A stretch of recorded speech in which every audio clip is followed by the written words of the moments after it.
Sanctions. One word that contains in itself a multitude of miseries. Now, on People's Dispatch, we've often talked about the impact of sanctions on countries such as Venezuela, on Iran, on Afghanistan, on Cuba. But sometimes, in order to understand its true scope, you need to maybe sort of zoom out of it and try to see globally how these sanctions regimes work, how these sanctions are imposed, how unfairly they affect the people, how the claims of those countries which say they're fighting for democracy are belied by the fact that they impose such cruel sanctions which affect the poorest of the poor.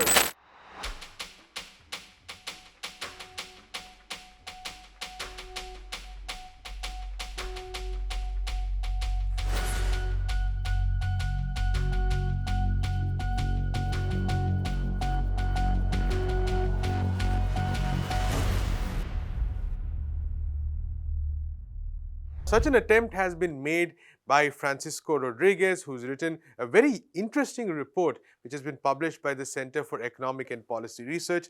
The report's name is The Economic Consequences of Sanctions. Now, what this report does is try to basically summarize, what is the sanctions regime across the world, and look at countries. In this case, he's taken Iran, he's taken Venezuela, he's taken Afghanistan, and see through examining a series of studies, see the impact of these sanctions on the day-to-day lives of people. So today we'll be discussing some of these issues with the help of our usual maps and charts. This is, of course, a show where we focus, try to bring out the visual element of these aspects as well, and try to maybe give people a sense, give you, our viewers, a sense of how this truly unfair system continues to prevail in the world today.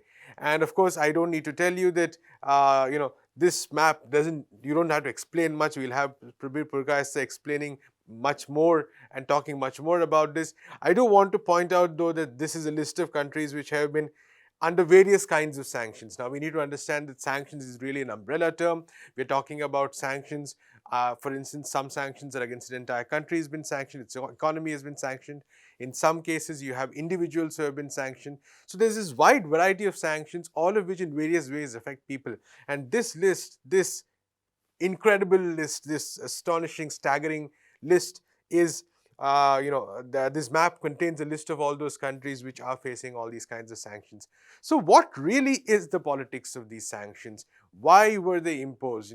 Why has the United States and why has Europe, for instance, resorted to these many sanctions against people, despite the fact that it seems obvious that it causes suffering? So let's go to Prabir Purkayastha, who's going to be talking about the larger politics behind sanctions itself, why these are imposed.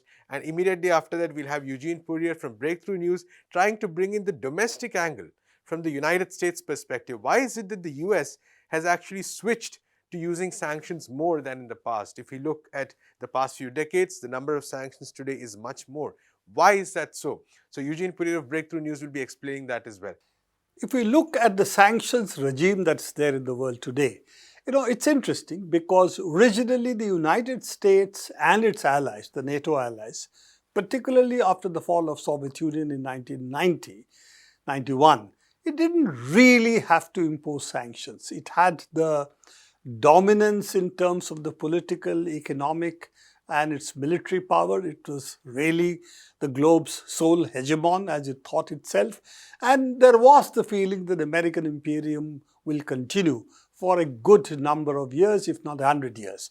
In fact, there had been people, philosophers of politics, who had predicted the end of politics itself, that we are now entering a completely different world that's before us.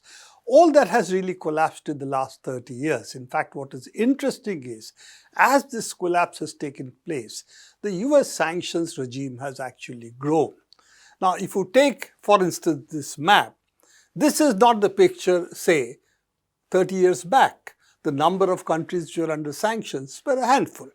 But if you look at it now, you will see, of course, that the big countries that are under sanctions, you can see Russia, China, these are the big countries.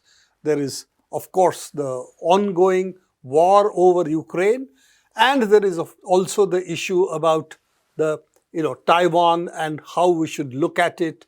So all that, these are points of conflict or points of contestation. And as you can see, this has been accompanied by sanctions on these countries, Russia, China being, of course, the key ones. But this is not all. It has really extended to Venezuela, and this is a big one because it's also a major oil producer. In West Asia, there is Iran. Interestingly enough, the oil economy has taken a huge hit because of that, because you have Iran being sanctioned, Venezuela being sanctioned, and now Russia being sanctioned. Three are major oil producers in the world. If we look at the oil economy, the largest producer in the world of oil is, or at least for the market, is this region. Saudi Arabia, Iraq, of course, Iran is there. You have also United Arab Emirates. You also have Sudan and other countries, but relatively this is the largest oil producer, and Russia is, of course, the other biggie, as well as Venezuela. So if you take out Iran, you take out Russia, you take out Venezuela, so net exportable surplus of oil, which is what the rest of the world sees, then comes into a problem. And if you start imposing sanctions on these countries, either countries have to bypass the sanctions, or they have to accept the sanctions, and the prices at which they have to import oil, gas, etc. rises. So this is the region that US at the moment is finding it necessary to impose more and more sanctions. These are secondary sanctions, these are tertiary sanctions, because if Russia is selling oil, then they can now threaten to sanction, say, countries like India and China, which are buying Russian oil. So a cascading effect is likely to happen because of this. Hasn't yet happened, but is threatening to happen as the threats of sanction loom for other countries. But another important issue is the sanctions in Africa. Libya, we already know, is a country which was destroyed in what was an American and NATO-sponsored attack. It was really the European countries wanting Gaddafi to go, backed fully by the United States, which saw destruction of Libya, also another oil exporting country. So if you put all of it together, you will see that the African continent is now under different kind of sanctions. It's under different kind of collapse of states. The number of states which is threatened by internal revolts, military coups, instability at a large scale emerging over here.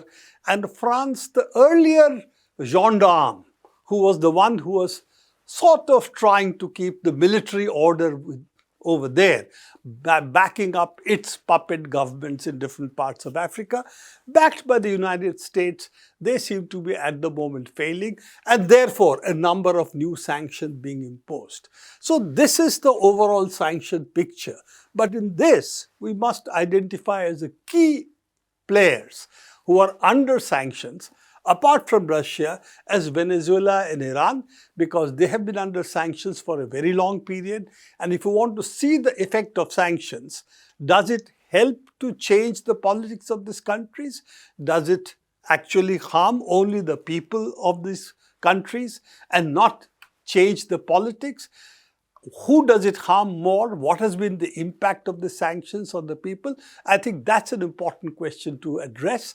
And as we can see, as we will see, that the picture is that it affects the people. It's really a sanctions against the people, their living standards, their health status, etc., etc.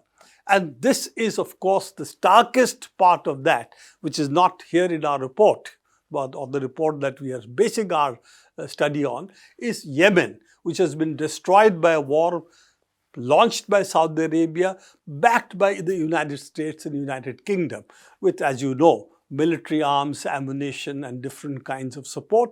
And the impact of that is that Yemen, of course, is also under sanctions because it's supposed to be close to Iran and so on. But the net result is the collapse of the Yemeni state, in that sense, is something that we are not capturing here, but it is perhaps the worst affected by both war as well as sanctions.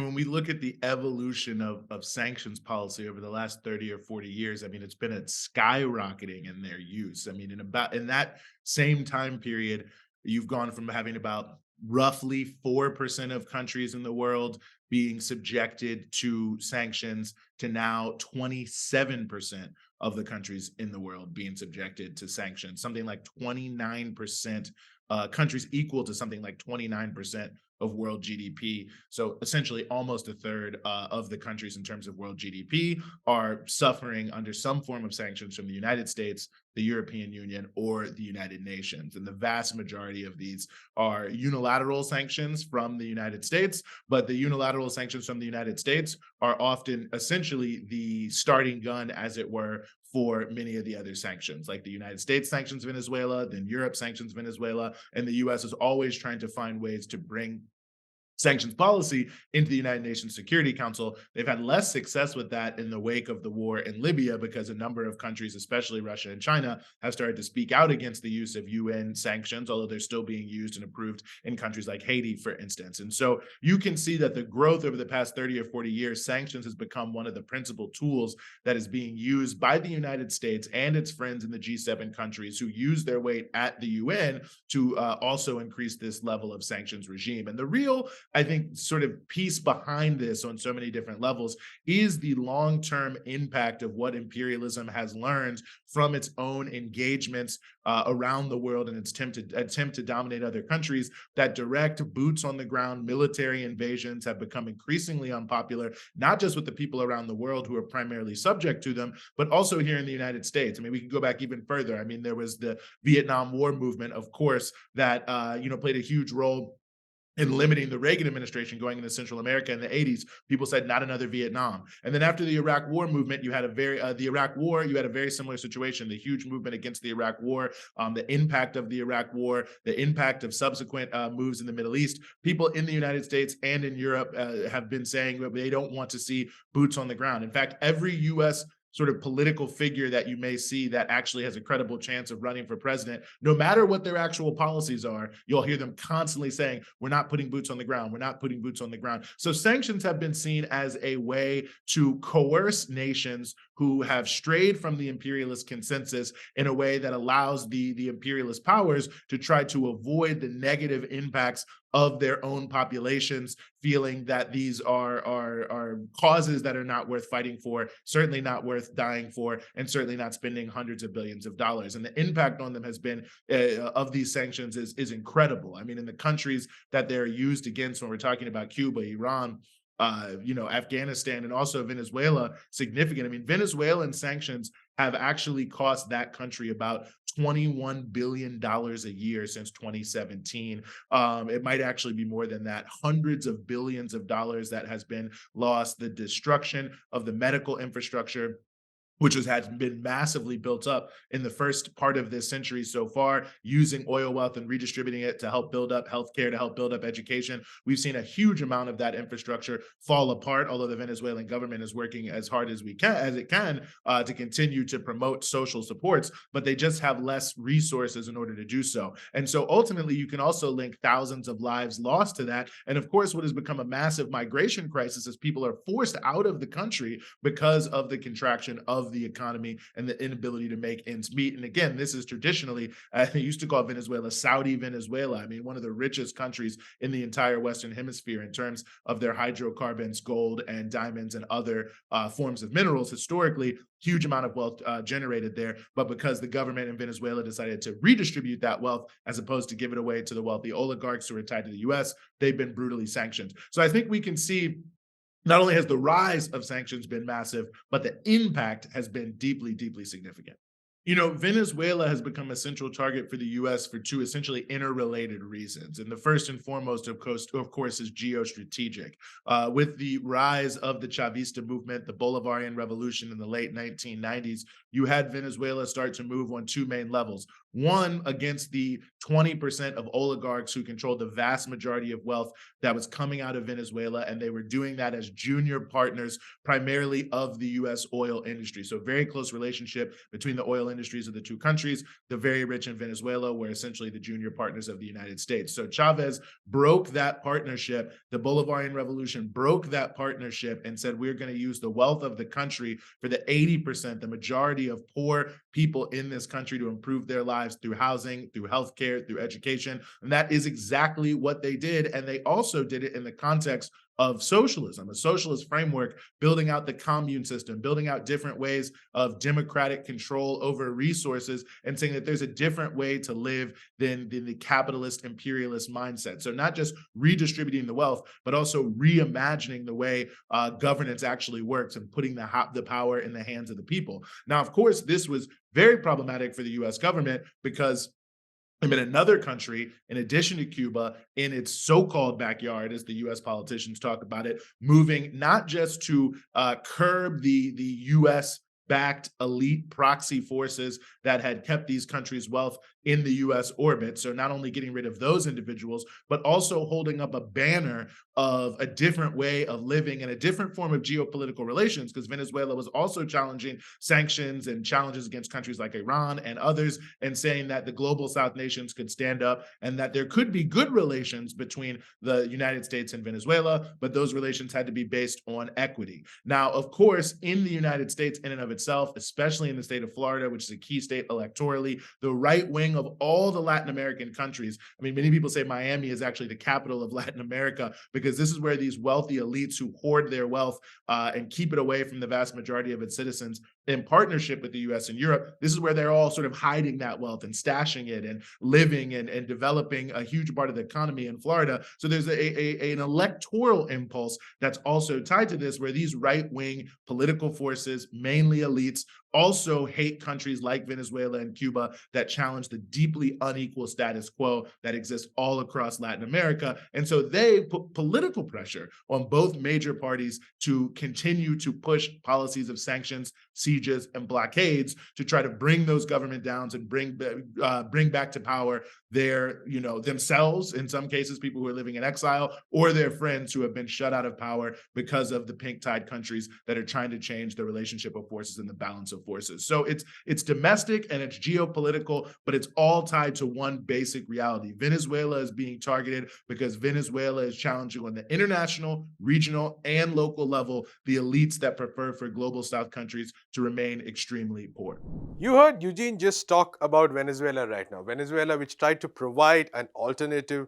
Venezuela, which said that it would not accept the diktats of the United States on how its own people would be administered, its own people would be governed on its economic policies. And for that, Venezuela has really suffered.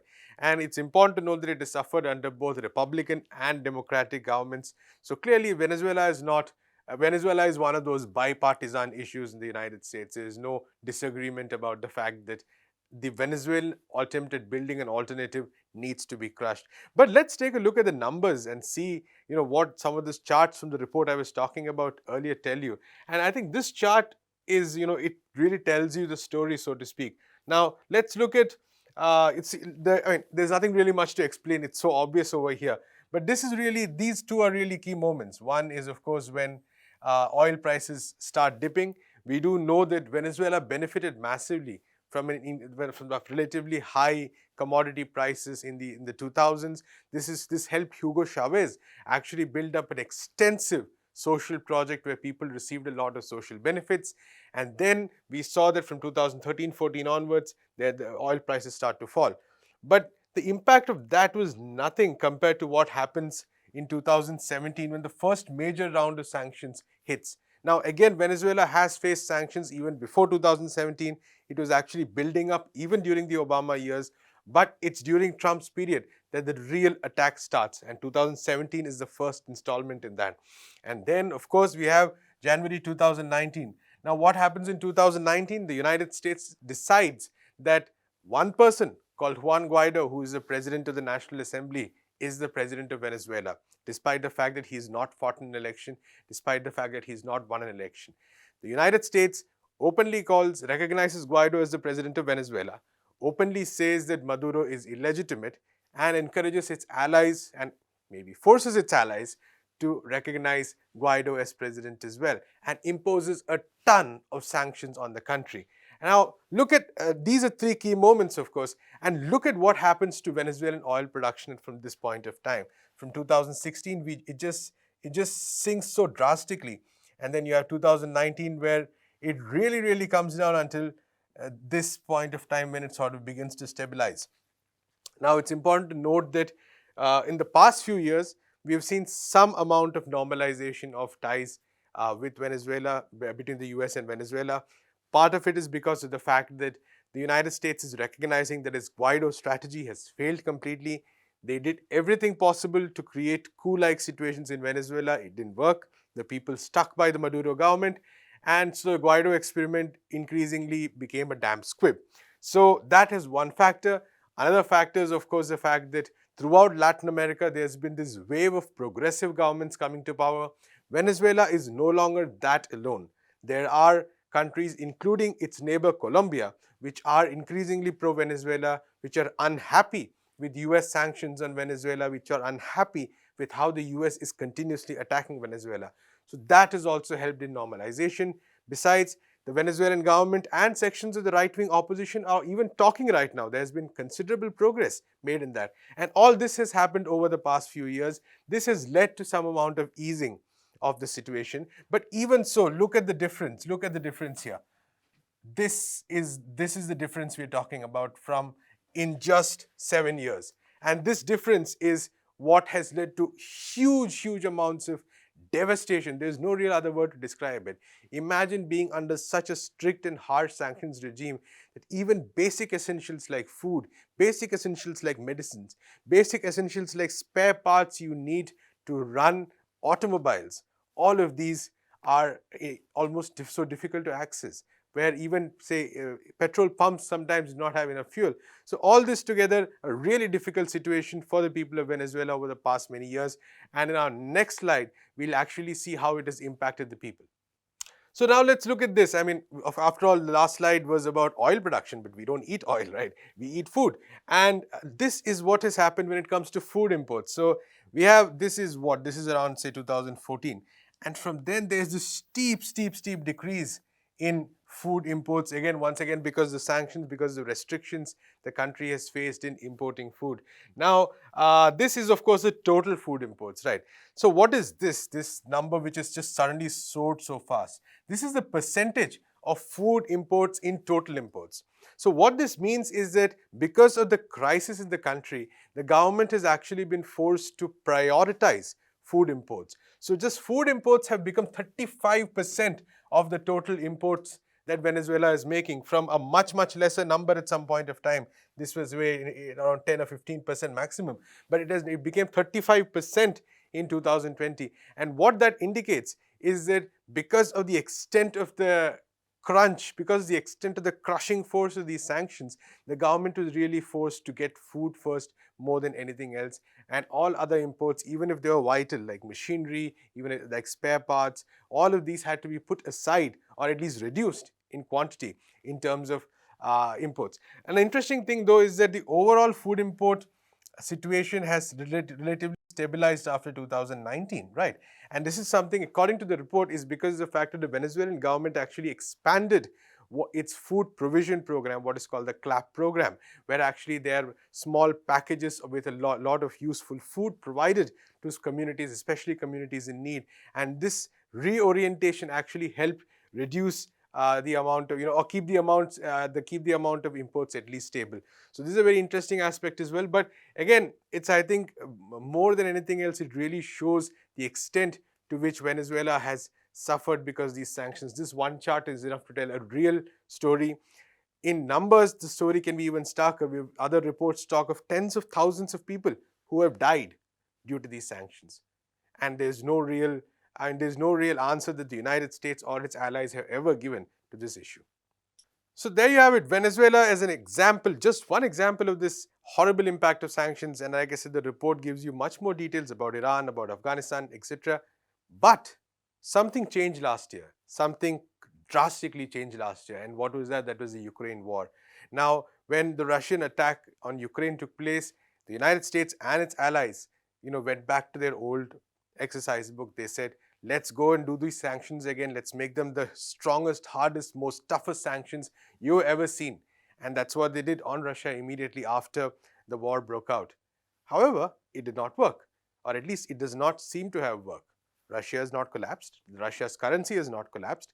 And in fact, what it has done is sort of seem to create more questions on the impact and effectiveness of sanctions. More and more countries, more and more people talking about sanctions sanctions being a very bad way of conducting international politics. The issue has come up in the United Nations, in so many other fora. And it does seem that the way in which sanctions were imposed after the Russia-Ukraine war may even lead to some kind of rethinking on the larger question of sanctions itself. So we are going to Prabir once again for him to speak about the actual impact of the sanctions on Russia, why they didn't work, what were the economic nitty-gritty elements, so to speak, and he's probably going to take us through ultimately what questions does this pose about the world and regime of sanctions in itself. It's, I think, important to register there is a tectonic shift taking place in global politics today. The kind of hegemony that the United States and its allies, really the NATO, has weakened to the extent that when the Ukraine war started, we knew that NATO was backing Ukraine fully. We knew that it was not a Russia-Ukraine war. It was really a war being fought in Ukraine between Russia and NATO. We've discussed this a number of times. But the major attack that the NATO had launched, or the US and its allies had launched in Russia, was not a military one.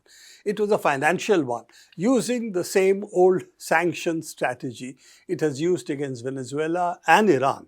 And as Biden announced, these are what he called, I think, nuclear sanctions. This kind of sanctions has never been done, that all bank transactions essentially for Russian banks were forbidden, except only a handful. Russian central bank was sanctioned. This is again unheard of in the way sanctions have been imposed, to the extent that Russia's foreign exchange assets were seized. Again, these are sanctions which, in Biden's own terms, were nuclear sanctions. But the result is not what Biden had anticipated, that Russia will surrender in 3 months. Its ruble as a currency would become rubble. The Russian economy would collapse, and therefore the Russian people would rise against Putin. In fact, this is one case where the sanctions does not seem to have worked the way the United States thought. In fact, the ruble last year did better than what it did earlier. In fact, it's one of the best performing currencies in the world. That's because Russia, unlike a lot of other countries, actually is relatively self-sufficient. It has been under sanctions for a long time. So it's relatively self-sufficient. It can feed itself, it can produce enough goods for itself, and in terms of things that it does not produce, it's been relatively isolated from the European Union, because the European Union had started these sanctions from 2008, just as the United States had. So the kind of sanctions they were imposing, the most important was the oil and gas sanctions and the financial sanctions. The oil and gas sanctions backfired on the European Union. The price of oil went up. Russia was able to sell its oil to India, to China, so it didn't face the problem that they thought they would face. And we see also countries moving away from the dollar as the currency, as a reserve currency.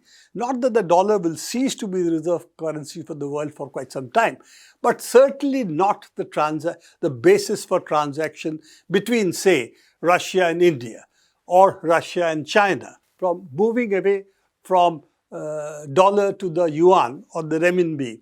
So if you see all of this, what we have is the most of the world seems to be unwilling to sanction Russia. This is the blue, shows the countries which do not sanction Russia, and you have countries still willing to sanction Russia. So this is Western Europe mostly, and some of its allies in Central and Eastern Europe. You have Australia, you have Japan and South Korea, and of course you have the United States and Canada. So as you can see, these are very few in the world. And compared to the amount of transactions that people or countries do, these today do not have the weight that, for instance, they had earlier. If you take 1990, or even 20 years back, you will see the United States was a major trading partner for most countries in the world. I think 80% of the countries, United States was the major trading partner. Today, 80% of the countries, the major trading partner is China. Given all of that, the fulcrum of the world seems to have shifted economically. It doesn't mean the dollar will cease to be the backstopping for currency, because it's still the largest in terms of financial clout in the world. But it also means that it no longer has the kind of dominance it had earlier, and you are likely to see whether it is Iran, whether it is Venezuela, whether it is Russia, or even Saudi Arabia and maybe other Gulf states, then follow that oil does not get backstopped by the dollar, but start seeing transaction in other currencies. What is the future of this kind of monetary system? So it's something we have to see. But what we are likely to see is more currencies coming into play, and countries trying to negotiate both the banking transaction between themselves as well as buying and selling, avoiding the US dollar, because one cardinal, I will not call it mistake, one cardinal act that has threatened US dominance over the financial system is seizing Russia's central bank's assets.